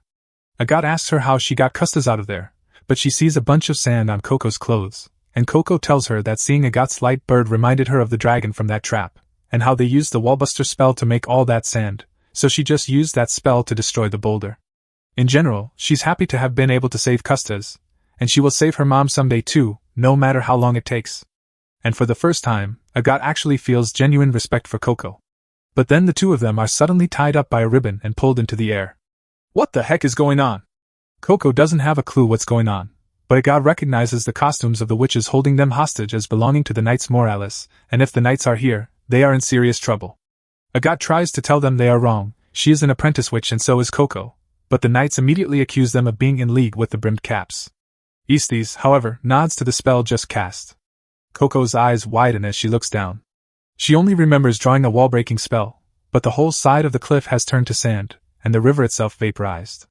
She has no idea how this could have happened, but the Knights say that obviously she must have used forbidden magic, and according to witch law, she will now be punished. Coco tries desperately to explain she didn't use any forbidden magic, but Aestes refuses to listen and gets ready to use the memory eraser's spell, but before he could, Rikhef flies in and grabs his arm and Tesha burns the ropes that are binding Agathe and Coco. But those ropes were also the only thing that was holding them in the air, so as soon as they're gone, they fall to the ground. Luckily Tesha had prepared her sand bed beforehand so they land softly, and the girls try to tell Aestes to just wait and listen, but he is dead set on erasing Coco's memories because he is convinced she must have used forbidden magic. But he falls silent when Kifri arrives, because the first thing he does is slam his water blade against his throat. Aestes and Kifri don't get along well, but Aestes knows how much of a threat Kifri can be when he's angry, especially when it comes to his students, so he's much more open to talking now. He said one of Kifri's students cast a spell strong enough to alter the ground itself, and spells like that have been outlawed since the Age of War. So if Coco actually cast a spell like that, then she definitely broke the law. Kifri says he never gave Coco any tools strong enough to create a spell of this nature, but Aestes says it's still possible one of the brimmed caps may have given it to her, and Kifri doesn't have an answer for that since there was a period of time that Coco was left alone with the brimmed caps. At that moment Alrajo shouts at the Knights and tells them to stop floating around and come down and lend a hand, because before anything else a witch's duty is to protect the general public, and there's a lot of people down here that need protecting right now. Aestes can't really argue with that logic, so he agrees to delay the trial until all the normal people here have been taken care of. The Knights go down and begin digging it all out of the sand, and one of the Knights helps bandage Custis' injured legs. Custis' father asks her if that is going to heal his son's injuries, but she tells him that all she can do is stop the bleeding for now. But he's not satisfied with that. He asks her if she can use magic to heal him, because he's seen witches regenerate objects before, so there shouldn't be a reason they can't do it for a person. And he is right, you can heal a person with magic, but she's not allowed to use magic like that out here. Let her go, she tells him. She's going to take Custis to the city of Kaun, to get him patched up by a doctor. If he doesn't like that, then she'll just have to leave him here. Custis' father realizes he has no choice and agrees to let her take Custis. They complete the rescue, and once the other civilians have been forced from the area, Estes says it's time they got back to the investigation, which makes Coco a little nervous. Estes gets Coco to redraw the spell she drew earlier using his own pen and ink. When Coco casts the spell, it does nothing but exactly what it was designed to do. It destroys a small portion of rock. Coco's technique with the spell was nothing particularly special either, so it's obvious she couldn't have created a spell powerful enough to have caused all this damage. Estes can't deny that for now there is no proof Coco is the one who cast the spell, but just to be sure, he makes her show him her hands because brim caps sometimes tattoo magic circles onto their bodies so they can amplify the effects of their spells, but Coco's hands are totally tattoo-free. The only thing there are calluses from all the spells she's been drawing, but every beginning mage has them. Actually, Estes thinks it's strange that Coco has so few calluses, because most starting mages develop calluses from years of study and training, but Coco's look like she's just started using magic a month ago. But just as he makes this realization, Kifri tells Estes that he's done quite enough, so he should be leaving soon, and Estes has no real grounds for continuing the investigation at this point. It doesn't look like Coco was the one who made that spell, so he agrees to leave, but he says he'll be opening a formal investigation into what happened here today, so it isn't over yet. Kifri lets out a sigh of relief when Estes and the other knights leave, because guys like him are always a pain. He says sorry to the girls, saying it all happened because he left them alone, but tells Agathe and Coco at the same time that they need to understand that what they did was really dangerous. If someone saw them using magic and learned the secrets of magic, then they had to erase that person's memory, and once you erase one guy's memory you have to erase the memory of everyone else who was there, and that's a whole mess waiting to happen. Coco and Agathe apologize and promise Kifri they will be more careful in the future, and Agathe has already accepted that she will probably not be allowed to take the advancement test anytime soon after this. But to her surprise, Kifri actually tells her he's going to arrange for the test to be set up for her once they get home. He believes it is a suitable reward as she did manage to get through the situation without revealing magic to any of the civilians. Tesha is a little jealous that only Agathe gets to take the test, but Kifri reminds her that she hasn't even finished the basics of hidden casting yet, so she's not as qualified as Agathe is. The same goes for Rick and Coco, who didn't even know that there was a second test. Alrujo asks Kifri if he's sure about it, because earlier today he was talking about how Agathe has a tendency to get ahead of herself, and that was indeed the case earlier, but Agathe didn't do that today. She let Coco handle it instead, and that's proof. Agathe then runs up to Kifri and asks him if they can leave right away so that she can get home and start practicing for her test as soon as possible, but Kifri says there's something they should do before they leave.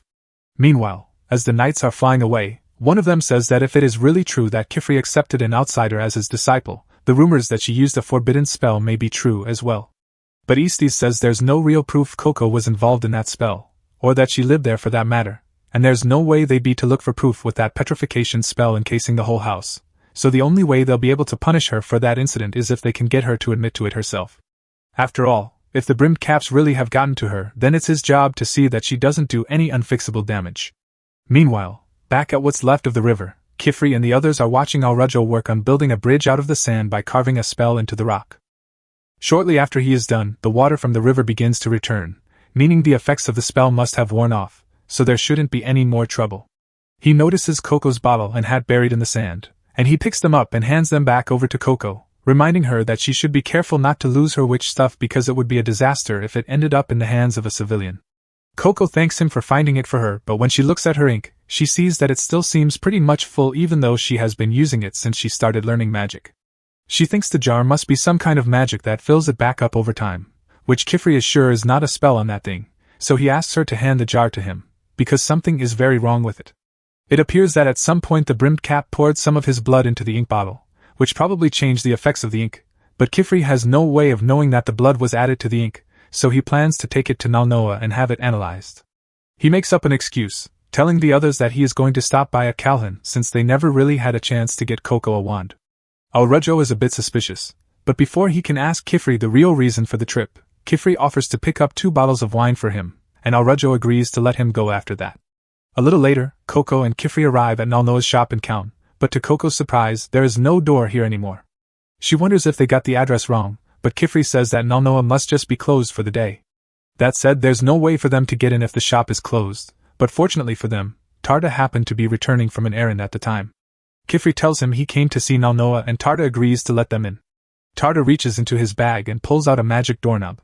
The doorknob hits the wall, making a door into the shop, and when he goes in, he tells Kifri that Nalnoa should be on the top floor right now.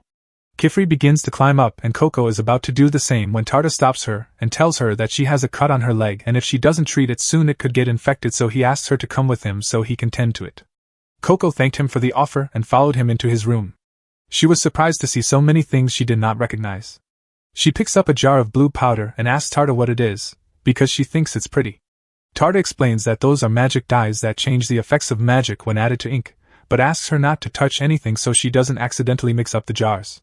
Upstairs, meanwhile, Kifri finds Nalnoa trying to analyze the ink from that tile's spell, but he hasn't had much luck with it as the ink used with this is unlike anything he has ever seen before. He asks Kifri if he found any clues connected to it, and in fact, that's exactly why Kifri came, so he hands Nalnoa the jar of ink he got from Coco and after getting one look at it, Nalnoa immediately realizes that this is the same kind of ink that was used on the tiles. He can see by the blue tint the ink is. He asks Kifri where he got it. Then he realizes this is one of his own bottles of ink. That has him confused. Kifri thinks the ink must have been tampered with while Coco was left alone back in that trap and he wants to confirm his theory, so he takes the ink and prepares to use it to draw a basic light spell. Meanwhile, downstairs, Tarta is busy bandaging Coco's leg, and she's asking him about all the different magic dyes he has in here. He answers all her questions about the dyes, from how to make spells last longer to how to make the ink invisible. Coco is amazed that Tarta was able to memorize all of this. She says she'd love to live in a magic stationer's shop like he does, but Tarta doesn't understand why she'd say something like that. Being a witch apprentice at an atelier is 100 times better than being stuck here. Coco is a little confused because she thought Tarta was a witch apprentice as well, but that is a bit of a touchy subject for him because he has not been able to fulfill his dream. Then Coco spots a really pretty red powder on the top shelf, so she asks Tarta what it is, so he asks her to point at it so he can find it. Coco finds it strange she can't see the bright red jar, but she climbs on a ladder nearby to point at it properly. But suddenly, as she does, Kifri's light spell comes into effect, and it is much larger than usual, and it surprises the kids, and Coco falls over. They both wonder what could have caused such a blinding light, but more importantly Coco realizes she accidentally knocked over all the dyes. Fortunately none of them broke, and she offers to help Tarta put them all back in their place, but Tarta looks crushed, saying it is pointless. All the jars have their labels ripped off, and he can't tell them apart because he can't tell them apart by color like Nalnoa can. Coco is feeling terrible about what happened and asks if he is sure there is nothing she can do. Tarta solemnly asks her to leave it as it is, as there are some things he just can't do, and with his silver-washed eyes, he will never be able to become a proper witch like others. Upstairs, meanwhile, Kifri and Nalnoa are still feeling the effects of the magic light blast, and it doesn't make sense that a small spell would create such a powerful blast, so there must be something very wrong with that ink. Kifri figured the brimmed caps probably used a twin bottle spell, which is basically linking Coco's bottle to one of theirs, and that's how they managed to add whatever mystery additive made the spell so powerful. Nalnoa believes this is way too much for him to handle, so he believes they should contact the Great Hall right away. Kifri tells him they can't do that. This is the link to the brimmed caps he's been waiting for, and he needs to make sure no one knows he has it if he's going to catch them. Kifri begins to get nervous as he sounds a little unhinged, and apologizes to Nalnoa for what he is about to do. Then Kifri comes out of the store and sees Coco waiting outside. Silver-washed? What's that? It's a congenital disease, he tells her. You can only see in black and white. Witches tend to prefer good eyesight, you see. It's a rather difficult sickness to be a witch with. Later, inside, Tarta enters the magic dye room and finds Nalnoa rummaging through the mess. Tarta apologizes and says that he was startled by the flash of light earlier and accidentally knocked them over. Nalnoa doesn't know what he's talking about, however, because he remembers nothing about a flash of light at all.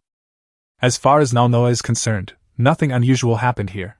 He keeps going with business as usual.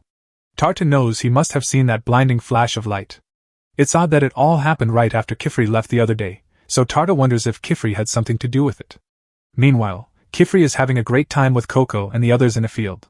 Coco keeps apologizing because she accidentally hit Kifri in the head with a tree branch. She was trying to cast a wind spell to shake some fruit from a tree, but her first attempt wasn't strong enough.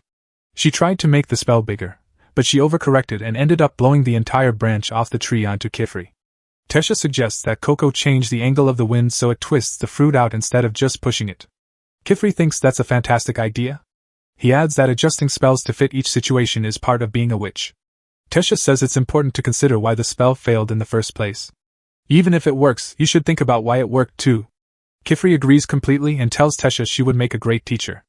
Tesha loves hearing that, but Agat chimes in, saying she's not in a position to teach anyone when she hasn't improved much herself. A little later, they all sit together and enjoy the fruit. Coco asks Kifri about the tests she heard about earlier. Apparently, there are more tests beyond the one she took at the data range, so she wants to know what they are. Rikha absolutely hates the tests. She doesn't think they matter at all. Kifri explains that the tests are meant to ensure a witch can handle real-world situations. Whether they are helpful depends on the person. He tells them there are 5 tests in total, with the one at the data range being the first. That test grants permission to become an apprentice. After that, the next step is to accompany your master on missions. The 3rd test allows you to enter the Tower of Tomes. Once you complete the 4th test, you are considered a full-fledged witch and don't need further training. The 5th test is for those who want to take on disciples. However, Kifri tells them they shouldn't worry about that one until they graduate first. Tesha is excited to become a full-fledged witch because she'll be able to travel the world, help people, and be thanked for her good deeds. Plus, she's looking forward to designing her own witch hat once she graduates. She plans to make it with 2 points to match her pigtails. Rikha, on the other hand, despises the idea of taking tests. She hates drawing spells she doesn't want to draw. A god reminds her that if she only draws what she likes, she won't learn anything new. But Rikha doesn't care. If advancing means doing things she doesn't want to, she'd rather not. She then goes back inside. After she leaves, Agat says Rikha might be fine with not advancing. She is prepared to take all the tests necessary because there are too many opportunities out of her reach right now. She wants to finish the tests quickly and hopes to become a librarian in the tower. Coco is surprised by Agat's goal. Tesha explains that Agat comes from a prominent family of witches descended from one of the apprentices of the 3 great wise ones. The head of the Arklom family traditionally becomes a librarian, which is likely why Agat wants that role. Tesha then asks Coco what she would like to become. Coco's journey is different from theirs. She doesn't have any ambitions besides wanting to undo her mistake, so she plans to focus on learning more spells for now. Later, Coco finds herself in a dark, empty space. She's frightened because she doesn't remember how she got there. Then she sees her mother in the distance. Overcome with grief, she runs over and starts apologizing for what happened. Suddenly, her mother's body turns to crystals and curses Coco for doing this to her. All of Coco's doubts about being a witch resurface and taunt her until she comes face to face with Igwin, who tells her that this is the result of her love for magic, and it's all her fault. Coco jolts awake in her bed and realizes it was just a nightmare, but she feels shaken and can't go back to sleep. Meanwhile, Kifri is walking through the house with ink he got from Coco, ready to investigate it. Just then, Agat comes up the stairs. Kifri quickly hides the ink to avoid raising her suspicions. He asks what she's doing up so late. Agat explains she wanted to practice a little more before bed. Kifri praises her work ethic but reminds her that everything must be done in moderation. She understands and agrees to go to bed. As she enters her room, she notices Coco at her work table and is surprised to see her awake at this hour. Coco says she has been having trouble sleeping. Agat doesn't pry further but notices Coco has been practicing her spells a lot. Right now, all Coco can think about is how many spells she has to learn before she can save her mother. Back to Kifri, he uses a spell to surround himself with a brick wall so no one walks in on him again. Once he ensures his privacy, he examines the ink bottle. He recalls when the 3 wise ones forbade casting spells on the body. The righteous healing witches opposed this rule because it would prevent them from helping people. They fought the 3 wise ones until the end.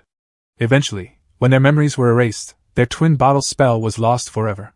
This spell was useful because it allowed the contents of 2 different bottles to be shared, no matter where they were in the world. It made accessing medicine to help the sick easy. No one has been able to recreate that spell since, except for the brimmed caps. Kifri hates ruining such a beautiful spell but needs to dissect it to track down the brimmed caps. He doesn't plan to use the ink yet, as that would be too risky without knowing its contents. Instead, he decides to focus on the metal piece with the casting seal on it. This casting seal is linked to whoever drew the spell. If Kifri places it in a guidance orb, it will lead him right to the brimmed caps. He carefully reaches into the jar and grabs the casting seal with tweezers. Just as he's about to pull it out, a failsafe created by Igwin activates, unleashing a powerful blast of lightning. Kifri uses a rock spell to shield himself from the lightning but accidentally knocks the ink bottle away, triggering the second part of the failsafe. This creates a powerful water vortex that sucks Kifri in. As he gets tossed around in the vortex, Kifri realizes he messed up. He was so excited that he didn't consider the potential dangers, and he can't draw any spells in water, leaving him defenseless. To make matters worse, the bottle releases another bolt of lightning, shocking Kifri in the water. By the time the spell ends, Kifri gasps for air, his body numb from the shock. He looks up and sees Igwin, who just teleported here, floating above him as he rides around on the ground. Kifri tries to get up and fight, but his body is still too numb to move. Igwin casually reaches for the bottle and crushes it in his hand while Kifri is forced to watch. He desperately tries to grab Igwin. He refuses to give up until he reclaims what the brimmed cap stole from him. But before he can act, Igwin vanishes into thin air, taking Kifri's hope of tracking him down with him. Igwin reappears on a beach. He is disappointed that the gift he put so much effort into giving Coco was discovered so quickly, but there's nothing he can do now. He teleports away to prepare for his next plan. The next morning, both Kifri and Coco have been yawning nonstop. The others start to notice and ask if the two of them stayed up late for some reason. Coco admits she may have stayed up later than usual last night, but Agat points out it wasn't just last night. Coco has been staying up late to practice every night for the last few days. The others worry when they hear this because, as Alrejo always says, if you don't get proper sleep while you're young, you'll be short for the rest of your life. Tesha offers to brew some herbal tea for Coco to help her sleep.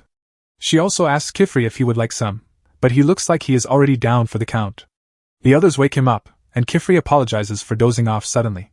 He tells Tesha she can let him handle making the tea. However, as he grabs the pot, his hand slips, pouring hot water onto himself and causing him to drop the kettle. The others ask if he's alright. Kifri realizes he couldn't hold the kettle properly because his hand is still numb from the lightning last night. But he can't let the girls know that, so he tells them everything is fine and that he'll clean up the mess later. Right now, he is going to pick some herbs to brew a new pot of tea. The girls notice that Kifri is acting strangely today, but they assume his clumsiness is due to lack of sleep. While Kifri is gone, Coco asks Agat if she can come with her for a minute.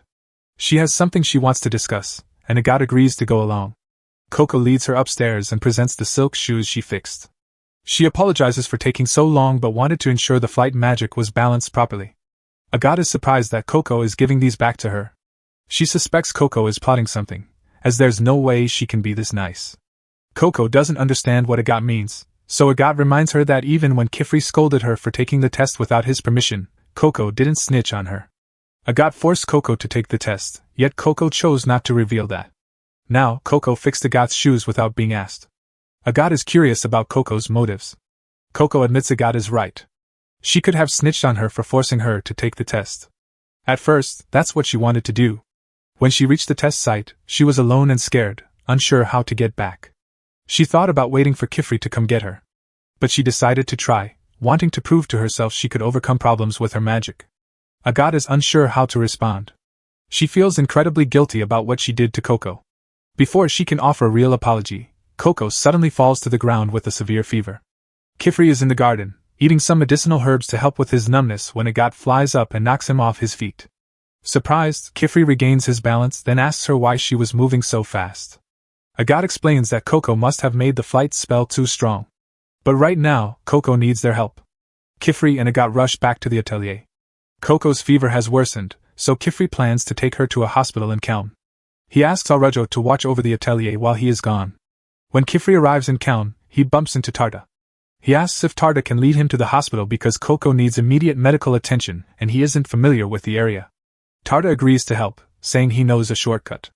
He leads Kifri through a series of alleyways until they finally reach the clinic. Kifri hands Coco over to the doctor and thanks Tarta for his help. Tarta says he didn't do anything special, but Kifri insists Tarta must be very observant to have found a shortcut like that. Hearing such praise is meaningful to Tarta, so he feels grateful. While Kifri is here, he decides to ask a question that has been bothering him for a while. Kifri looks at Tarta with cold indifference for a moment. Then, he quickly switches to his cheerful personality because he thinks Tarta wants to ask him a question about magic. He loves explaining magic to people. After seeing how excited Kifri gets, Tarta hesitates to tell him he wasn't planning to ask about magic. Just then, the nurse comes out and tells both Kifri and Tarta that they can go in to see Coco now.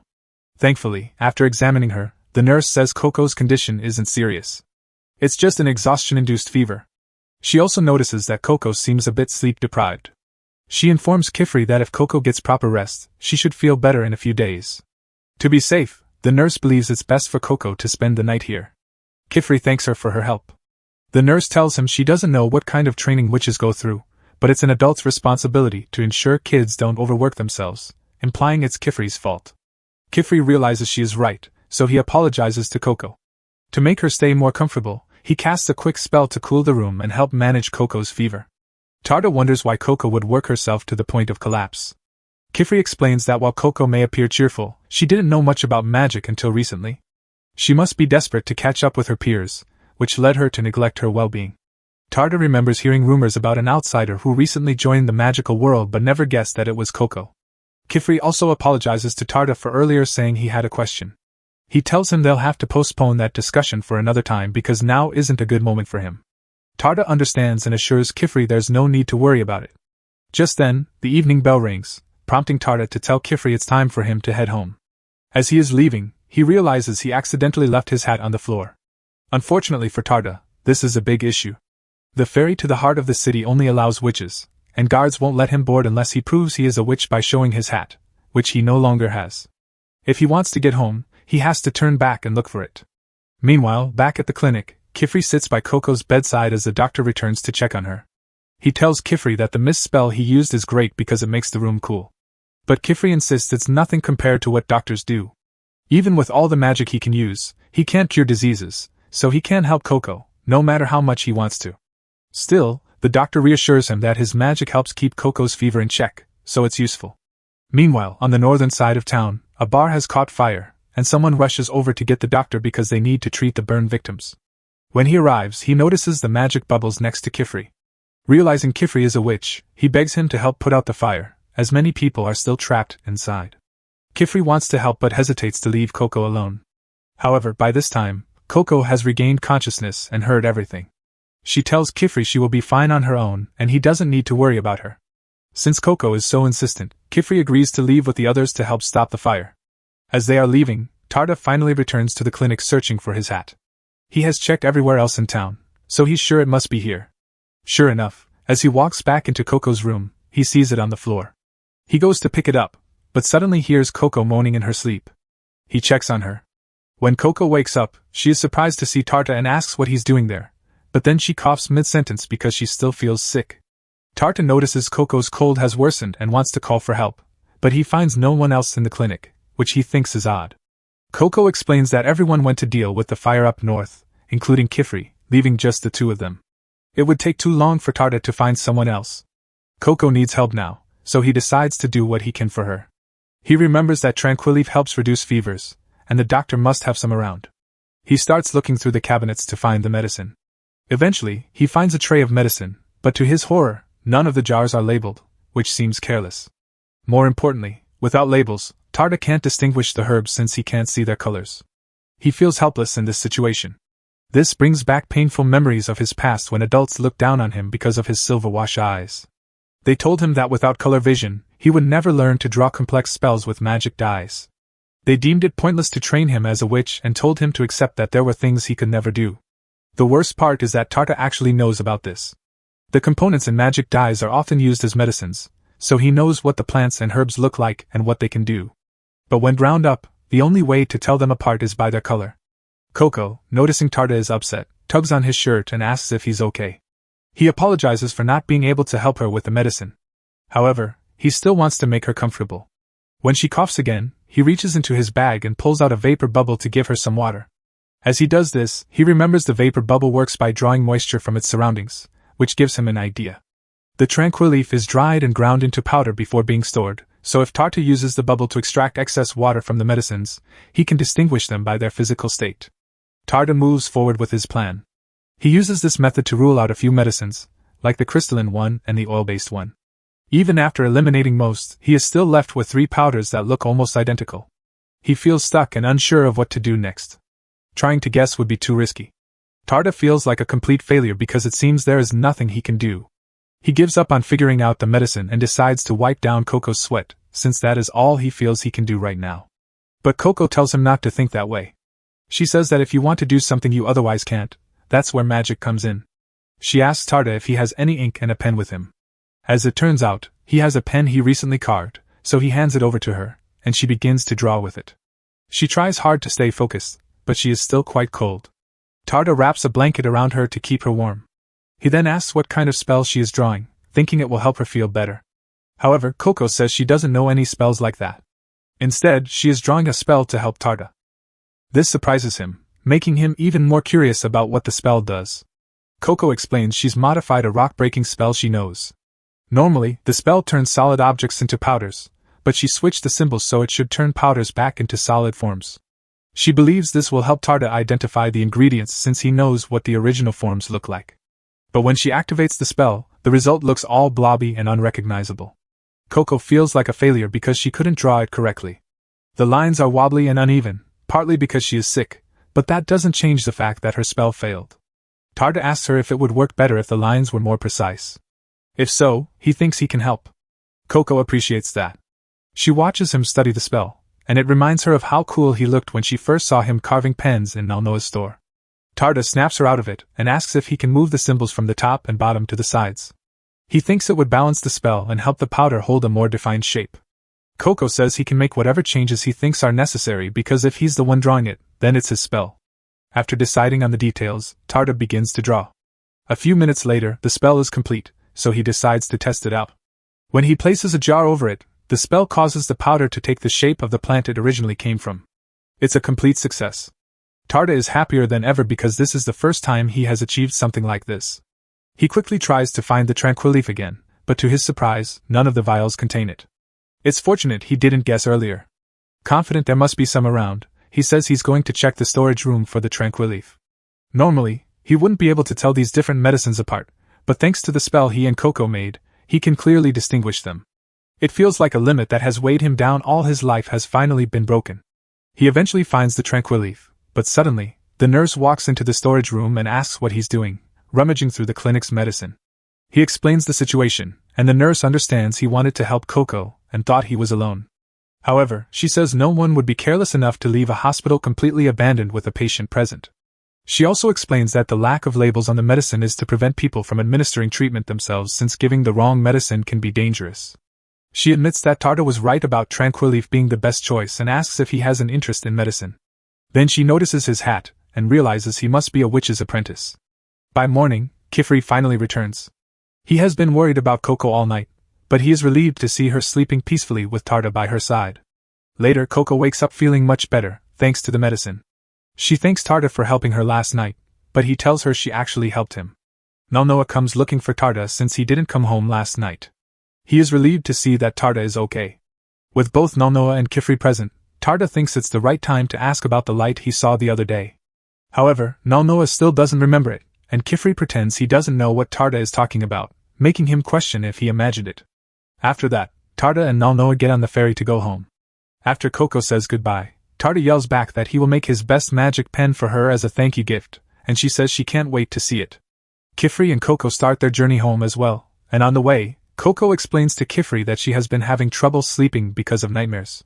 Kifri isn't sure how to help with that since sleep spells are forbidden. But Coco reassures him not to worry because she doesn't think she will have nightmares anymore. She has found her ray of hope.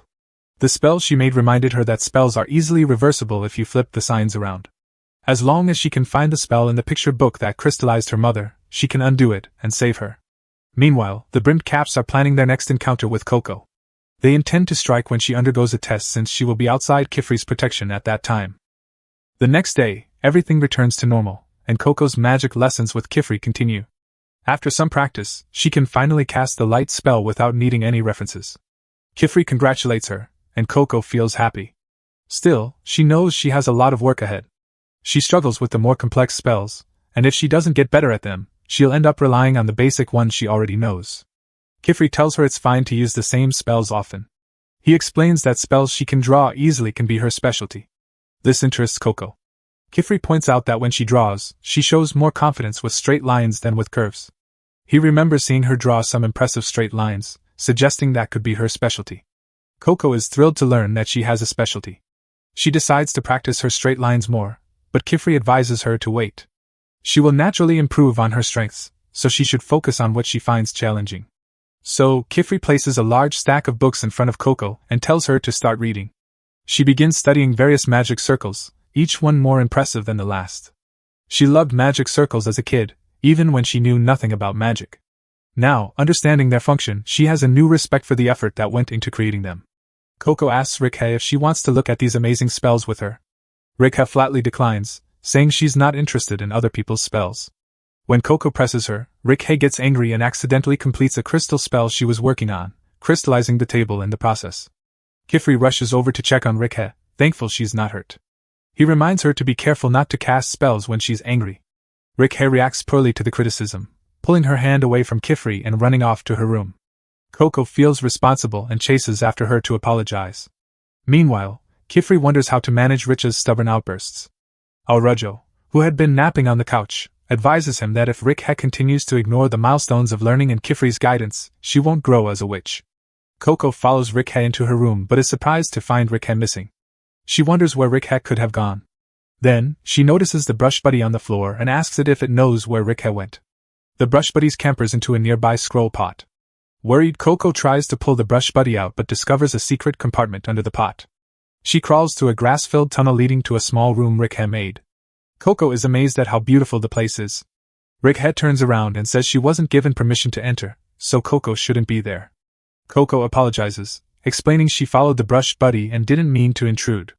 She genuinely thinks the place is lovely, especially the crystal ribbons Rikhe has hung across the ceiling. When Coco asks if those were made using a spell, Rikhe confirms it, explaining it's an original spell she created but hasn't named yet. Coco thinks it's incredible Rikhe invented her own spell.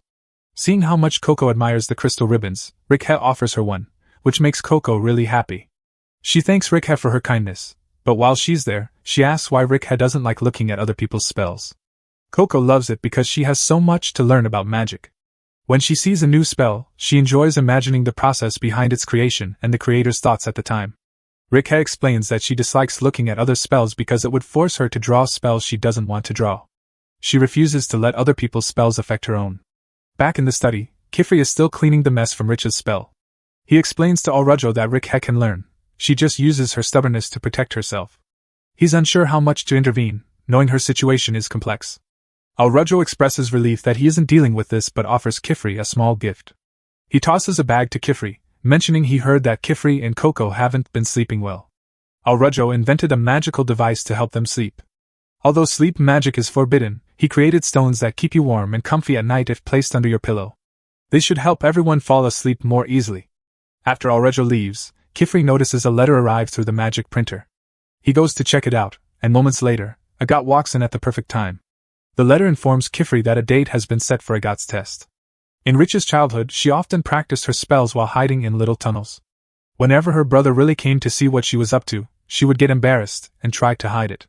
Riley hugged Rikhe, telling her she shouldn't hide because he loved seeing her spells and advised her never to change who she was for anyone. Rikhe cared deeply for her brother, but for some reason, he never visited her again after that. On the day of Agat's test, everyone arrives at the test site early, but Agat is upset. She slept through the entire ride there, missing the chance to practice more, all because Aurajo's snug stones worked too well for her. Kifri tells Agat not to worry. It's common to feel unprepared on exam day. As long as she remembers the basics, she should be fine. Even if she doesn't pass this time, she can always try again next year.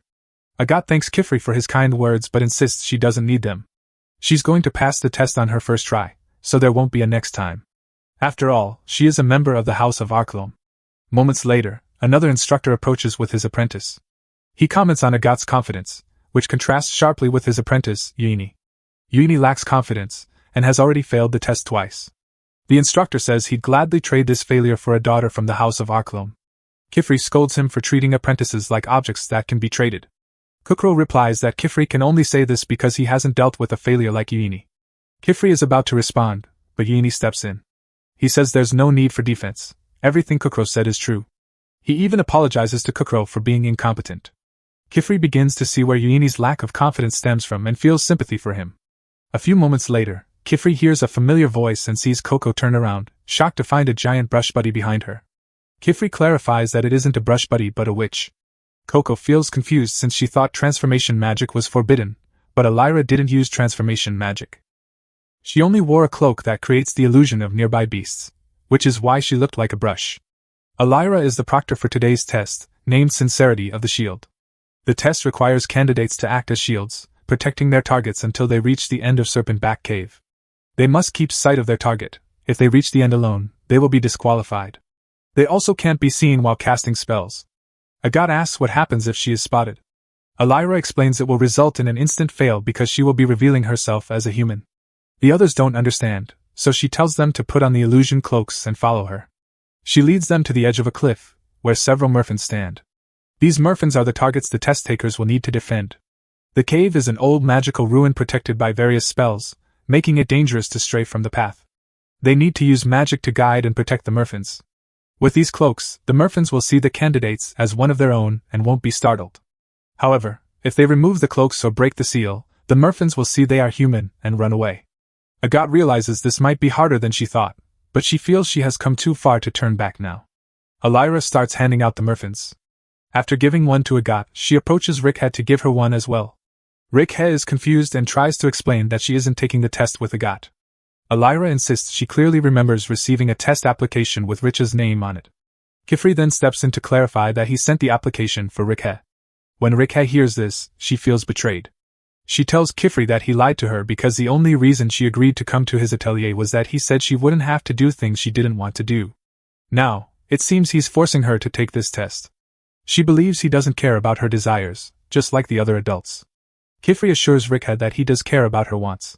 He believes if she wants to live her life on her terms, she must learn to overcome challenges, and this test will help her do that. He asks her to trust him for today. Seeing his sincerity, Rikhe agrees to participate but warns that if she tries it and hates it, she won't take another test again. Kifri breathes a sigh of relief. Please, she agreed. Elira notes that Kifri has his hands full. Suddenly, Kukro arrives uninvited and starts criticizing Rikhe, suggesting Kifri would be better off without her. Kifri has had enough of Kukro's remarks. He gives Kukro a sharp look that suggests he's willing to break some rules for his students. Kukro, fearful, decides to leave, abandoning his apprentice and showing he doesn't care about Yuini. Kifri approaches Yuini to check on him, concerned that Kukro's words hurt his confidence. Yuini replies that he's fine and will try his best on the test. When the test begins, Elira leads the candidates into the cave. While they focus on the test, Kifri suggests he, Coco, and Tesha should have a meal and he'll give them a history lesson since they probably don't know much about magical runes and the effects of forbidden magic in the area. As he speaks, the candidates receive a first-hand lesson as they notice the space and the tunnel appearing completely warped.